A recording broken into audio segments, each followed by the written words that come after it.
Il est aux alentours d'1 h du matin ce jeudi, quand un homme et une femme se retrouvent sur les rails de cette station de métro du 14e arrondissement de Paris. Selon la RATP, les 2 personnes descendent volontairement sur les voies. D'après la police qui a pu déjà voir les vidéosurveillance, la femme serait d'abord descendue, puis rejoint par l'homme. Ils se seraient retrouvés bloqués, ils n'auraient pas réussi à remonter et puis ils ont été percutés, ils sont donc décédés. Le dernier accident d'une macabre série. Le 15 avril dernier, à la station Cité universitaire du RERB, une adolescente de 14 ans tombe sur les rails. Le train qui entre en gare la percute. Elle décède dans les minutes qui suivent. Autre drame, samedi dernier sur la ligne 6 du métro. À la station Bel Air, une femme meurt, happée par le métro. Selon les premiers éléments, son manteau est resté coincé entre les portes automatiques du wagon. En venant prendre le métro, j'ai vu qu'il y avait des camions de pompiers qui s'étaient fermés. On m'a dit accident grave. Avec les moyens électroniques, numériques, etc. qui existent actuellement, il n'y a pas un signal, quelque chose qui permette, si vous voulez, au conducteur de savoir qu'il y a vraiment quelque chose de grave. Comment éviter de tels drames? Quels sont les dispositifs de sécurité mis en place par la RATP? Sur les quais, des boutons d'urgence permettent de déclencher une alarme en cas de personnes sur les voies. L'alimentation électrique se coupe et les trains sont stoppés. Autre dispositif, les portes palières. Ces portes vitrées automatiques installées sur le quai. Actuellement, seules 3 lignes sur 16 à Paris en sont totalement équipées.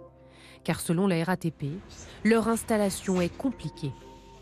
Le dispositif de porte palière, il est particulièrement adapté dans le cadre d'une automatisation de ligne. Parce qu'il faut être conscient qu'une porte palière, c'est un objet lourd qui demande beaucoup d'équilibre, de résistance à la poussée. Donc c'est à la fois un sujet évidemment financier, mais aussi de difficultés techniques à installer, en particulier sur des quais centenaires, très souvent, non compatibles avec des vieux matériels.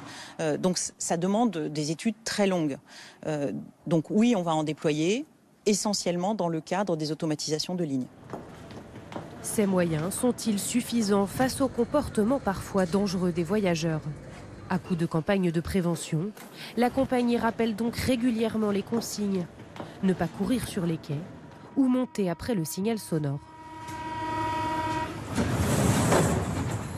Une mauvaise habitude des Franciliens qui aurait pu coûter la vie à Myriam.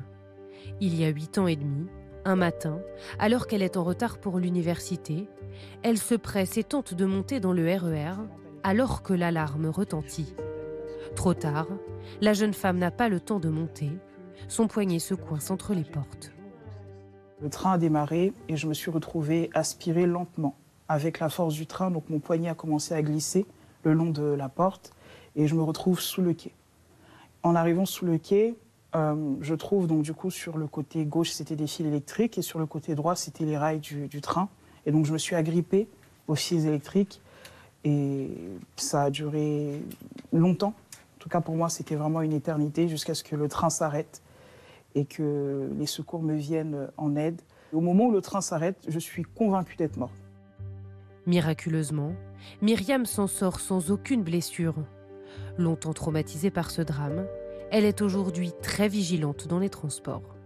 Quand je vois des gens jusqu'aujourd'hui courir pour attraper les transports, ça me fait quelque chose dans mon cœur. Mais il est vrai que maintenant, quand je suis en retard, j'accepte le fait que je suis en retard et je cours plus derrière les transports.